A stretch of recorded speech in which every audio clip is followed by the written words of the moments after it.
Tony D and Little Joan, and this is your Screenwriter's Take review on The Naked Gun 2025, starring Liam Neeson, Pamela Anderson, uh, what's the name? Wings Hauser's son. What is his name? I think it's Ed. I want to say Ed, although I think that's his name in the movie. Smash like and subscribe. Thank you for smash liking and subscribing. Check out my books. The links in the description. Comedy horror in South Jersey. It's the Pineys books 1 through 18. Available at Amazon.com. Don't forget, Kindle Unlimited is free. Okay, so as always, I'll give you my non-spoiler review and then the spoiler review. So, there are some good moments. A lot of them are in the trailer, unfortunately. There's almost as many outside the trailer too, but that's about it. It's not as jam-packed as the old ones. Like the old ones, it was just relentless amount of jokes. Almost no scene without a jokes. In this, there's kind of a couple of moments where there's just not a joke. And you kind of go, oh, guess they couldn't think of one for there. You know, it doesn't happen a lot, but enough so you kind of notice. It's not as frantic. I'll say this, Liam Neeson is really good. He is 100% committed to the role. He's got good energy. Pamela Anderson isn't bad.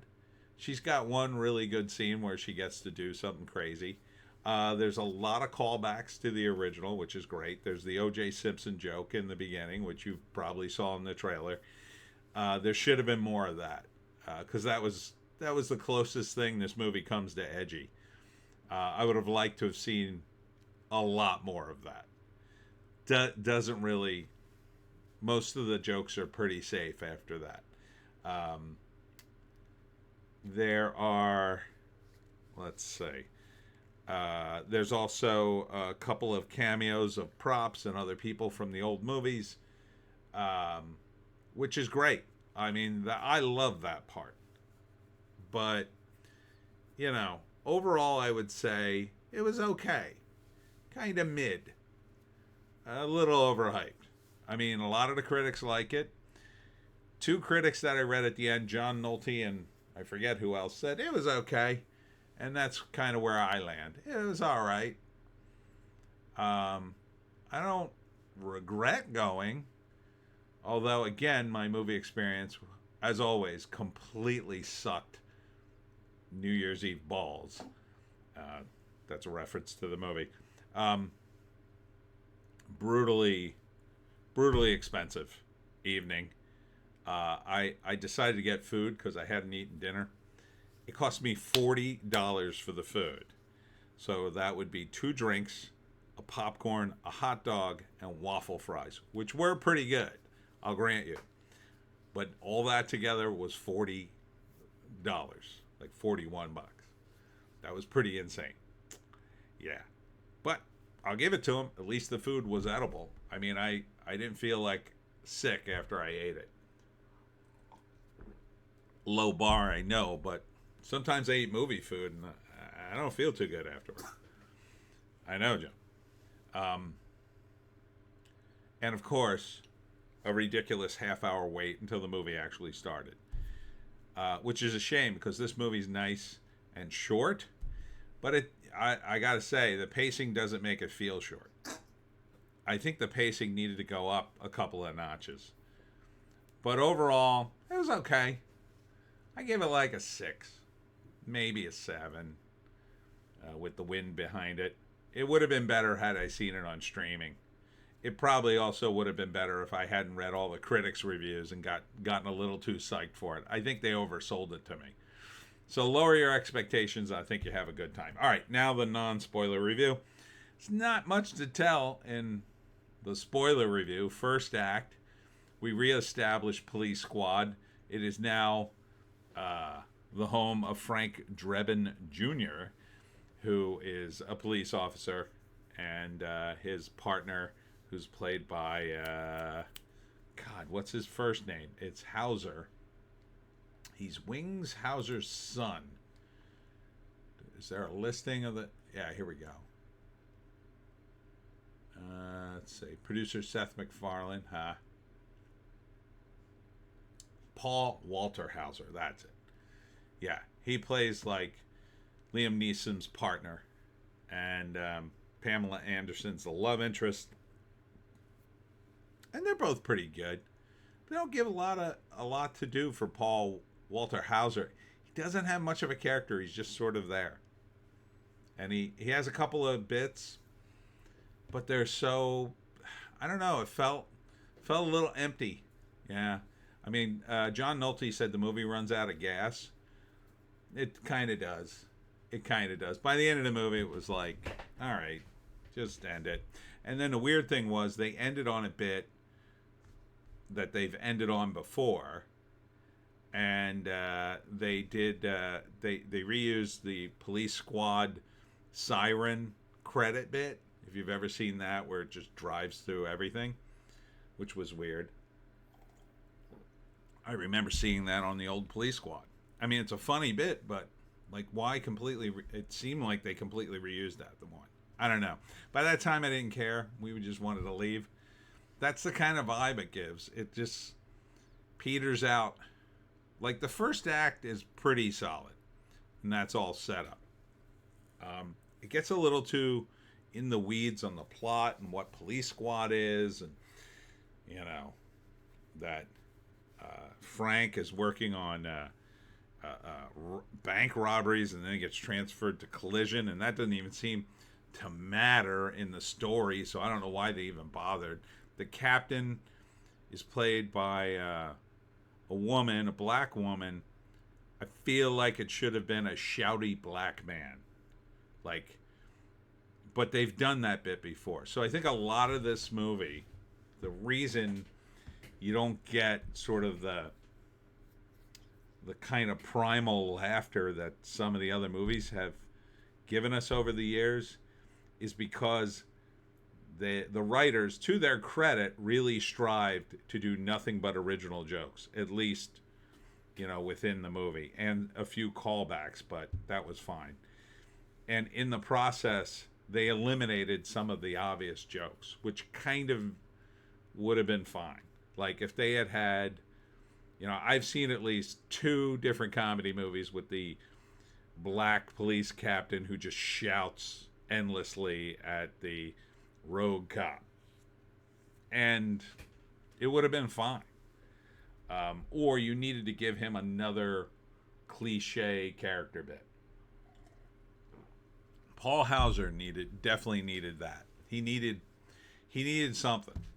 Like, he needed to be Danny Glover, I retire in 2 days, or something to give him something to do other than just deliver the couple of jokes he had. Because they had some of the side characters did some weird bits, and it felt very much like Family Guy bits. But Family Guy, and I say that because Seth MacFarlane's the EP, and I'm sure some of the writers worked on Family Guy. But Family Guy bits will also work better because the cartoon characters are very expressive.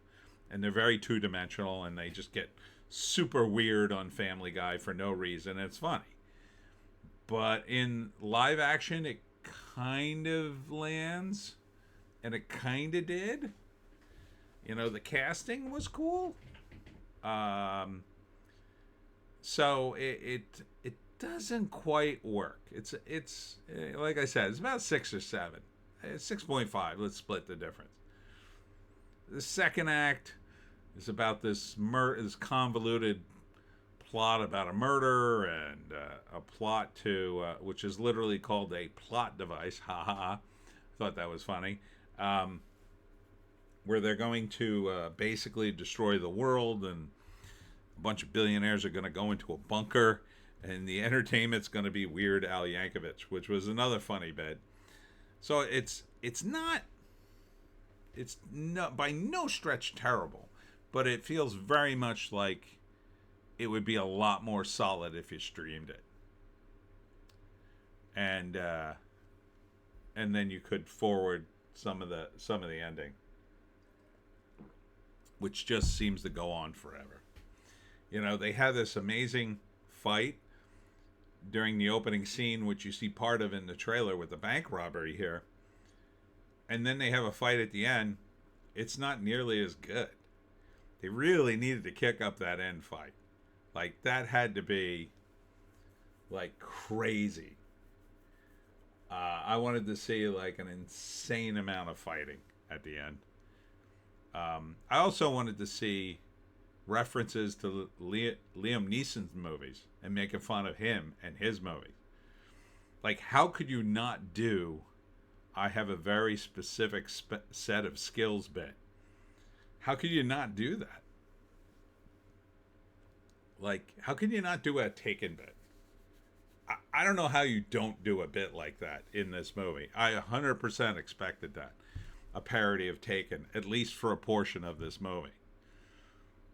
He was the Taken guy. It would have been amazing to see him parody his own movie. They just don't do it.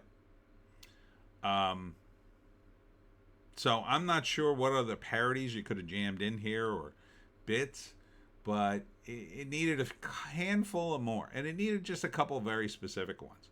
Like in the old movie, you know, O.J. Simpson was a character in the old movie, and he had some pretty good bits, and he had his character. I mean, it was basically O.J. Simpson. He couldn't really act all that well, but you know, the running gag with him, he was always getting hurt in a big way, which was funny. I forget the character's name now.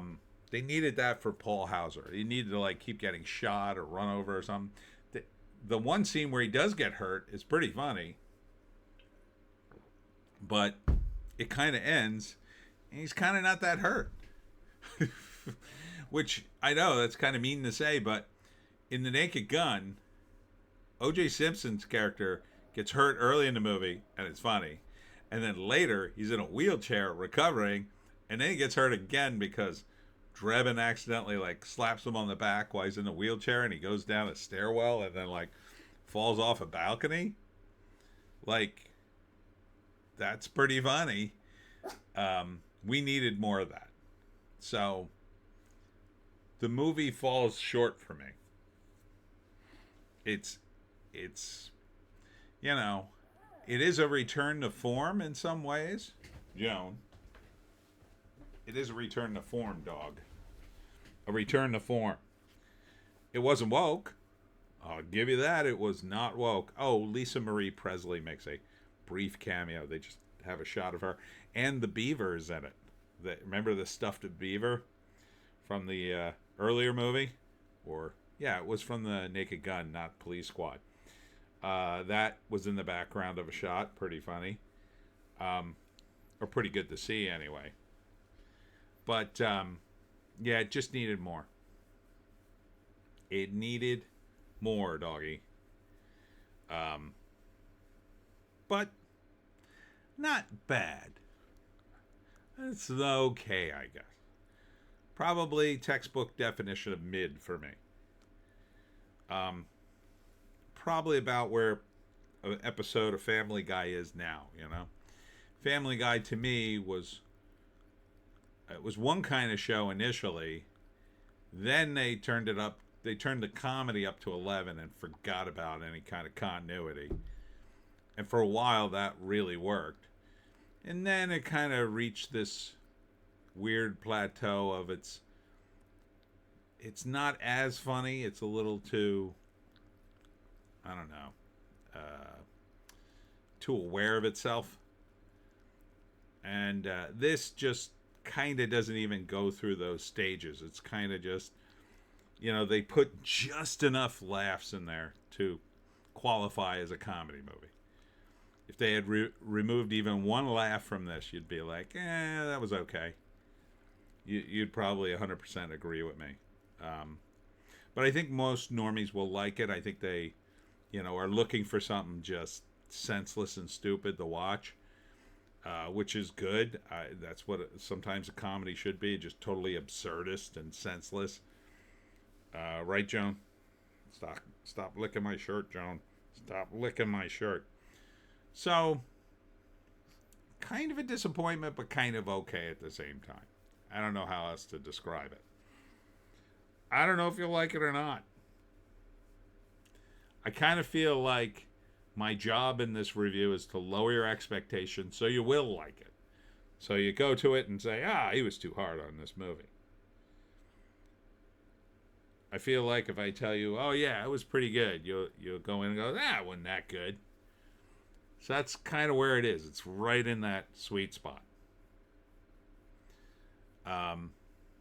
So maybe another rewrite would have nailed it on the script, or just some more time. I don't know. I don't know how you don't nail this script. Like, there hasn't been a decent comedy in Hollywood, and I don't know how long. And this is an all-out comedy, so pull out all the stakes, man. Pull out all the jokes you want. I mean, even if you repeated a bunch of jokes, who cares? It is a reboot. You know? Some of the best jokes you could have pulled out, just to pad up the movie. Repetition is a staple of comedy. If you had repeated, just 10 jokes from the old Police Squad, some of the better ones, or ones very similar, I would not have been mad. Because first off, who the hell, there were so many jokes in the old one. Who the hell would even remember them all? Right, Joan? And just to get the energy up, just to get the bits more, every single time. Like, every single time I want jokes, Joan. I want jokes. Where are my jokes, dog? Where are my jokes? There's even a scene where I thought for a minute they were going to go into the bribery bit, if you've ever seen that one, where Drebin, maybe $10 will loosen your memory. Oh yeah, I seen him. I can't tell you where. Oh, maybe another 20 will loosen your tongue. And then the guy ends up bribing Frank, and then he gets all his money back and then some. Like, something, a variation on that, I would have been 100% fine with. And I think you could have done it. If you don't have any more bits. Otherwise, keep writing. Like, it feels like you handed in your homework a little early. Like, this is, for me, C+, B-. I really needed an A, man. I needed an A. All right, that's it for me, Tony D. And Fuzzy Little Joan and her stinky breath.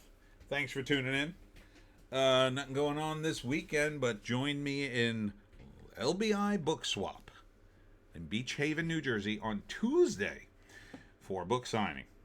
Assuming the weather's nice, and the weather's looking sweet. So hope to see you there. We'll see you in the next one.